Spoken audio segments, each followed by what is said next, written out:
This is a T422 production. If you want to talk some Simpsons, we do it with distinction. Insert brain here. With Springfield in our vision, our spirit is embiggened. Insert brain here.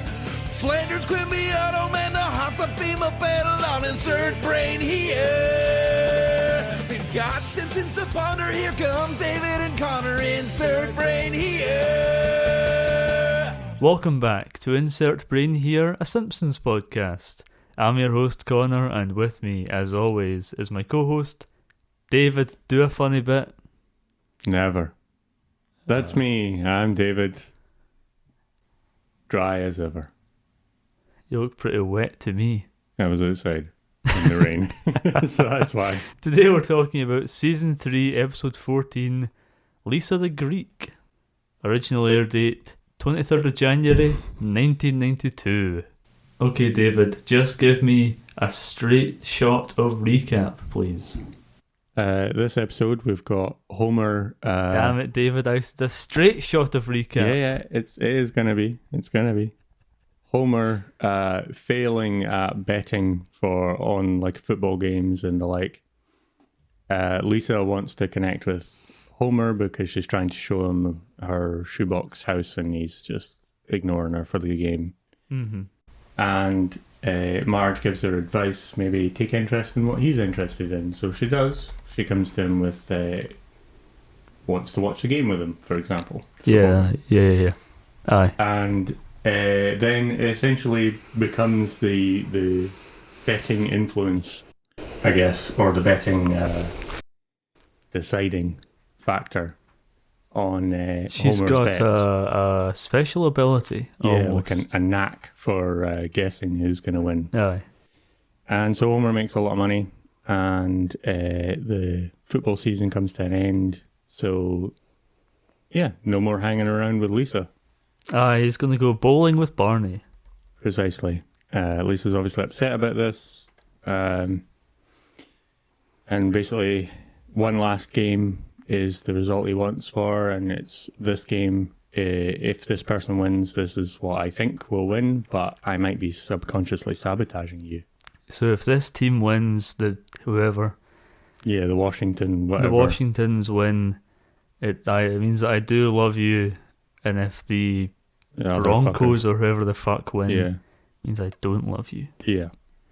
So Homer's off in the in Moe's Tavern, no bets on it, and watching the game and actually getting kind of invested in who's winning, who's losing, etc. Yeah. They win. Turns out Lisa does still love him. Washington win. Goes back and makes up with Lisa, basically. Very good. That's a lovely recap, David. Good. David, I think we're going to jump right into Ion Springfield. I think you're right. Because it's a big one. Yeah. God. Wasn't I whistling it last time? Yeah. Hold on, I can do it. Yeah.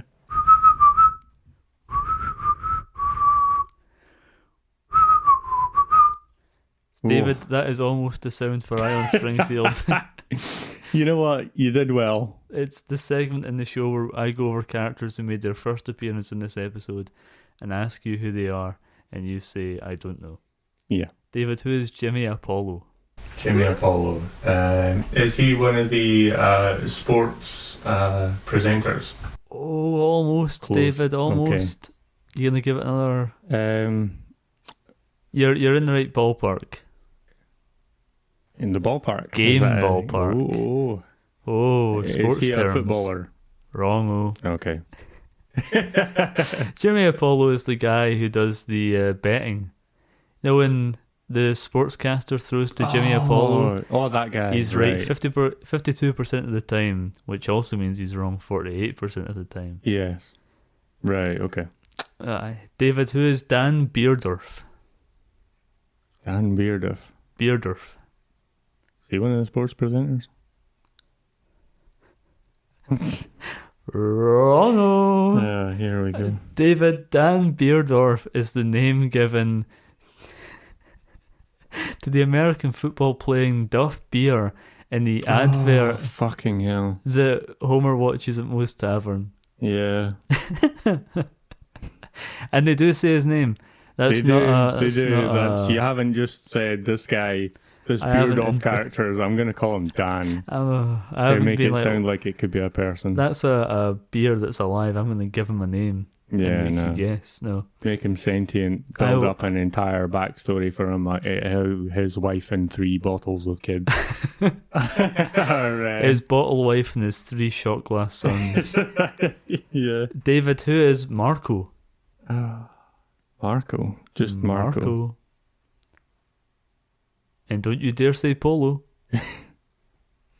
I can't think of anything else. Weird energy for this episode, I think. Yeah.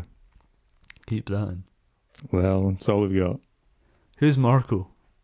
Did Maybe you should I see another mascot for one of the other teams? Is that your final answer? Yeah, let's go for that. Wrongo. Marco is the waiter.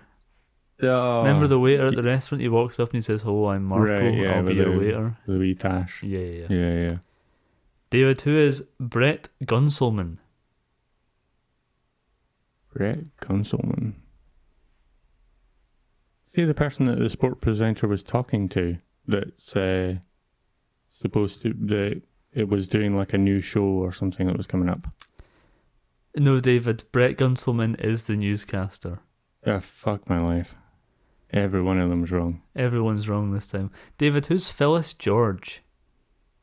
Still everyone's wrong. Phyllis George. Oh, God.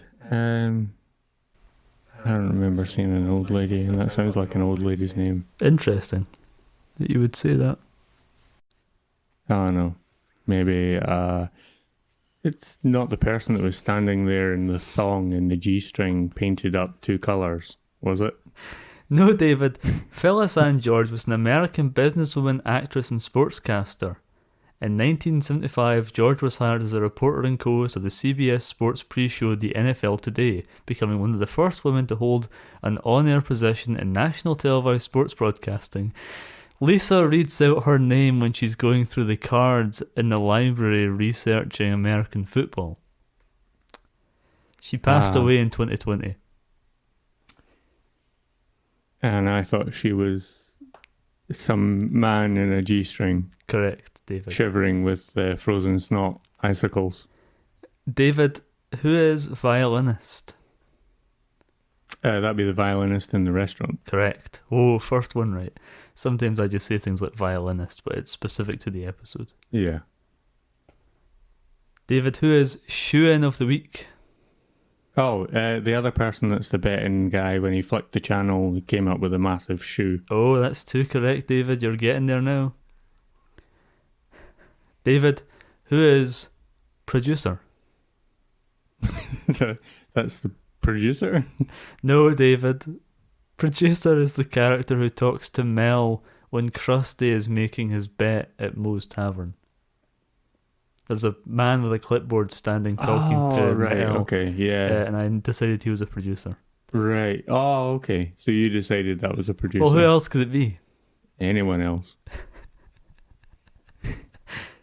These shows have a very large number of people. David, who is coach? Is that the coach for the one of the teams? Wrongo. Okay. When Homer is getting into betting, he sees an advert on TV where a character who calls himself Coach tells him that he could win lots of money on betting. That guy. And he does call himself Coach. That's his name. Yeah. Yep. David, who is Gil? Gil. I don't even know who the fuck Gil could be. Give Gil. a One guess. name, Gil. Give a guess. I'll tell you this. Maybe it's someone you've already guessed. Is Gil the guy in the G-string? Yes. Thank fuck. Frozen Gil. Called football fan on the Simpsons wiki, he is often attributed the name Gil for his likeness to a Street Fighter 2 character. Of the same name. So the community at large named him Gil, We'll say that. as opposed to the Simpsons. Or just me. which Or did is she? also sometimes. Yeah. All right, David, we're getting there. Who is Booth 3? What? Booth 3. That's what they're referred to in the episode. I feel like I should know this one.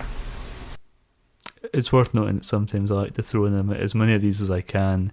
Yeah. Just to fuck with David. Yep. Who's Booth 3? You should get this one. It's pretty obvious. The person in the third booth. Is that your final answer? Sure. No, David. Booth 3 is the little girl in Booth 3 who's stealing the socks, remember? Those aren't the socks she came in with. That's the third booth.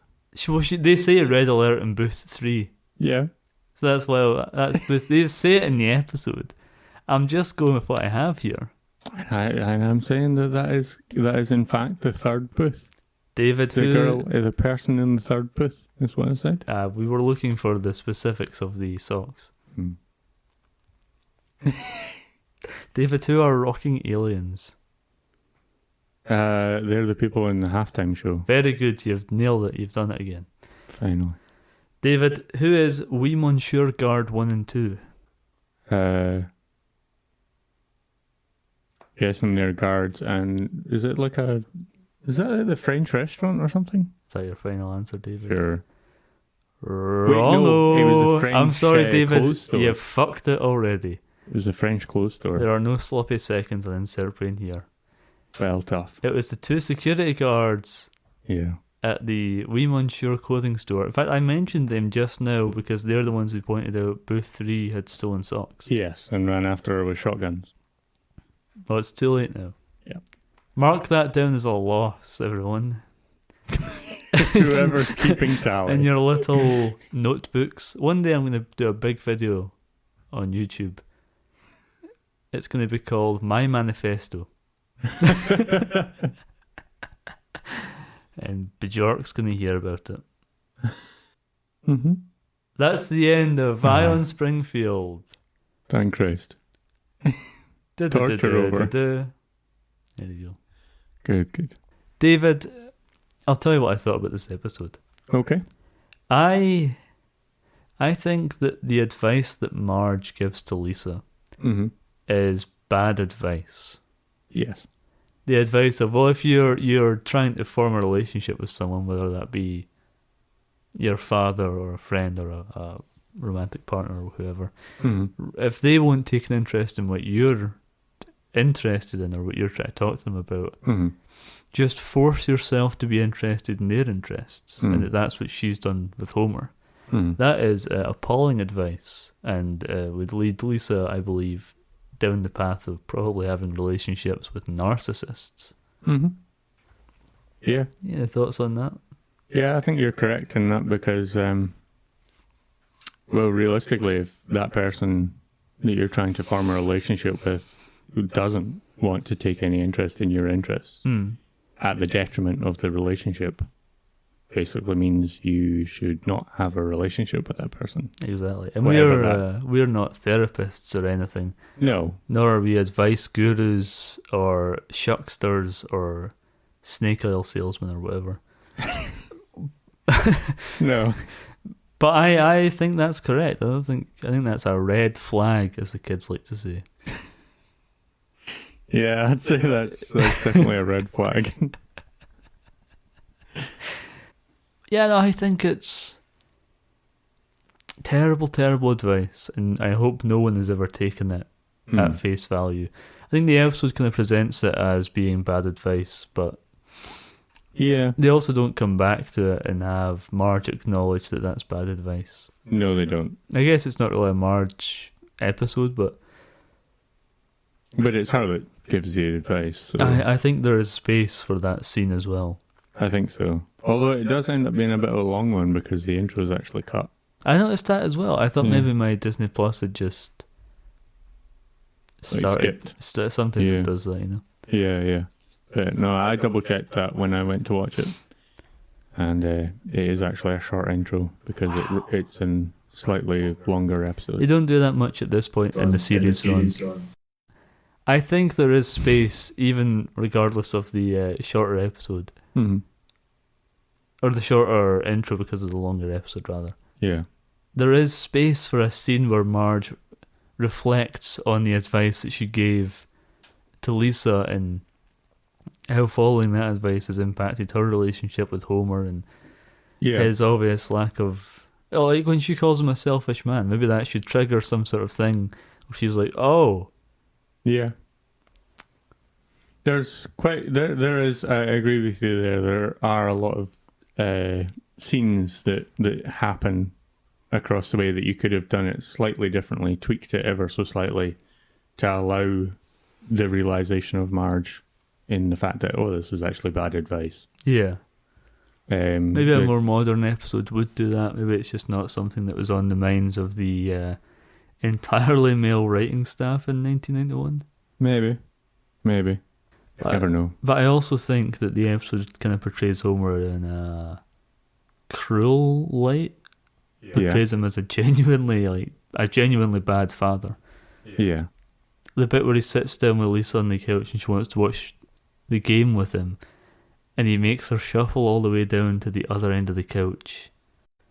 And then she sighs to the fact that she very quietly sighs to the fact that she got shuffled to the end of their couch. Mm-hmm. And then he's like, I can't hear the sportscaster. Yeah. Fucking hell. It's very realistic, but it's also very sad to see. Yeah. Yeah, it's not nice. In the part later on in the episode where it's after the kids have ran in and taken all of Lisa's Malibu Stacy ill-gotten goods, I always remember this episode for. And that's the part usually where an episode like this, maybe in season 1 and 2, it would end. Homer comes in and apologises and he decides that they're going to watch the game together. And then they would laugh and go downstairs and it would be end credits. That'd be it, yeah. But in this one, Homer tries to swindle her to keep betting, basically. Like, he's willing to sacrifice the love of his daughter for what is probably a couple of $100. And he doesn't even end up betting on anyone. So he's not... Yeah, I mean, I think that's because of Lisa's response. True, but at the same time, it's like, why are you going out to Moe's to sit and watch the game instead of sitting down the stairs? I think maybe it's just that he always goes to Moe's when he's wanting to get away from the house or away from the family, or is generally upset or depressed. And obviously every bar is going to have the Superbowl on in America. Of course. Yeah. What's that sound? I have no idea. 24, hut, hut, hut. Why, that's 3 blind mice poorly playing American football. They've tossed me the old pigskin, but there's a rubber band and some trivia wrapped around it. These are getting worse. They are. I'm glad you're mentioning it. Trivia time. This is 3 Blind Mice Trivia, the segment of the show where I do trivia. When the Malibu Stacy doll is in her penthouse, you can see that she is smiling. When she gets put back in the shoebox, she is noticeably sad. Yeah, I noticed the noticeably sad part. I didn't notice the smiling part in the penthouse. Yeah, it's very faint. I only noticed it because I'd already written this trivia before I watched the episode today. Right. So I knew to look out for it. Barney mentions he doesn't know if he can go bowling the week after Super Bowl Sunday because his mother is coming back from Norway. This is a call forward to the season 9 episode Simpson Tide, which establishes that Barney's mother is a commander in the Navy, so she would be coming back from deployment. Right. I thought that was pretty cool. Yeah. In the scene where Homer makes Lisa sit at the end of the couch, Yardley Smith, who voices Lisa, recalled that many people at the table read thought Homer was too harsh in the scene. Nice. So there we go. Okay, so we were vindicated. Yeah. The title of this episode is a reference to the American bookie and sports commentator Jimmy the Greek Snyder. All right. Means nothing to us. No. Ugolin and Caesar, did you catch this, David? All right, no, I didn't catch. Ugolin and Caesar are the French villains from the season 1 episode Crepes of Wrath.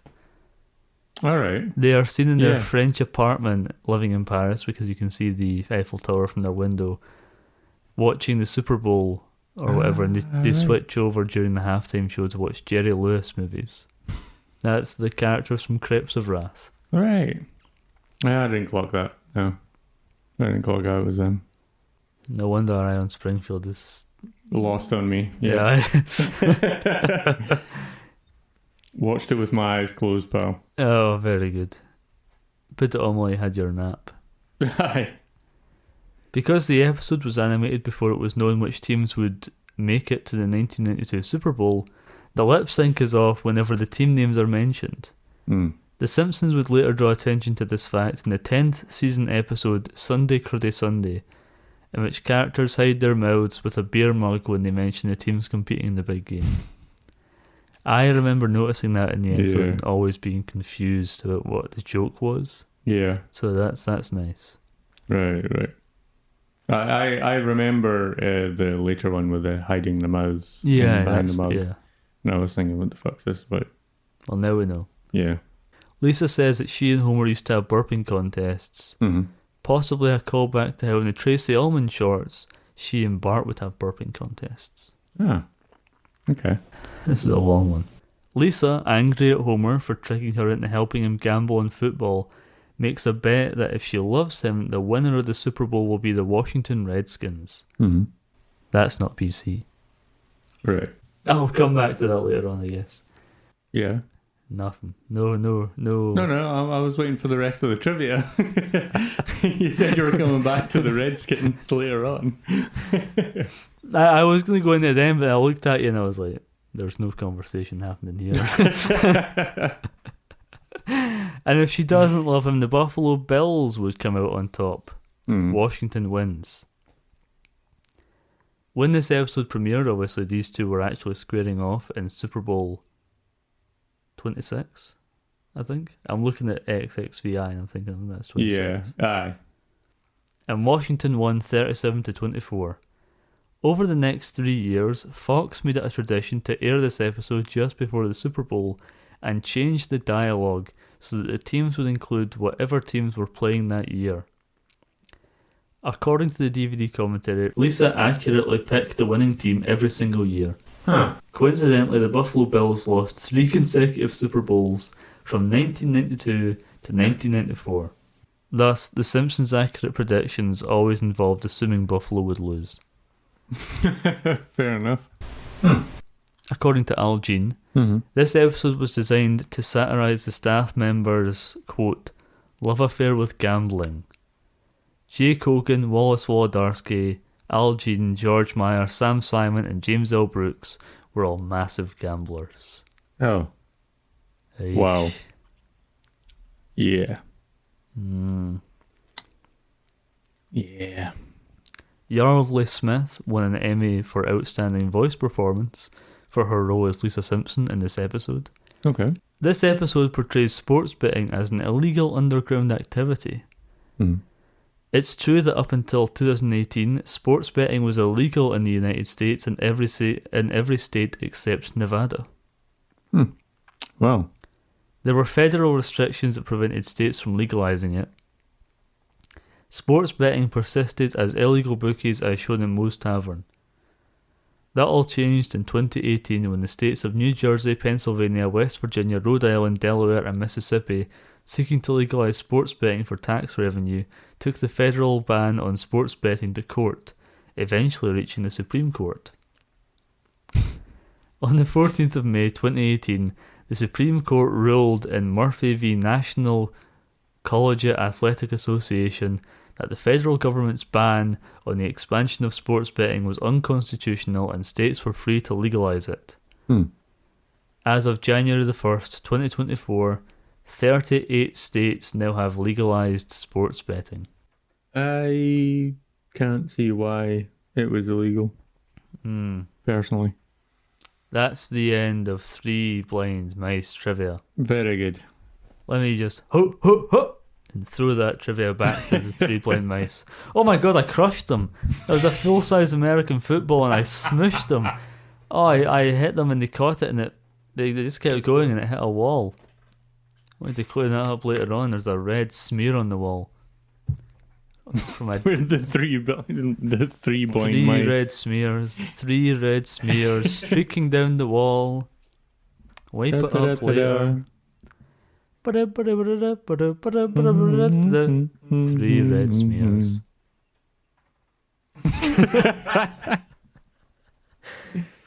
David, I'll quickly touch on the Redskins thing. Okay, back in the day, a lot of sports teams were called things like the Redskins. That is a racist term used to describe Native Americans. Yes. I imagine that team has changed its name since then. Yeah. I would hope so. I think it has. Let me just double check. They are now the Washington Commanders. Okay. Yeah, so they have. Yep. Very good. Hold on a second. I'll get the date for you. Somewhere in the last 30 years. 2022. Only Only 2 years. 2 years ago, they were still called the Washington Redskins. Jesus Christ. Let it be known that this is the day that Insert Brain here discovered that racism is an issue in America.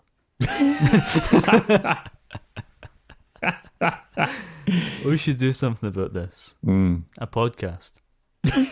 Who better to talk about racism in America than two white Scottish men? Yeah. David, what are your thoughts on betting? David, what are your thoughts on gambling and sports betting and that kind of thing?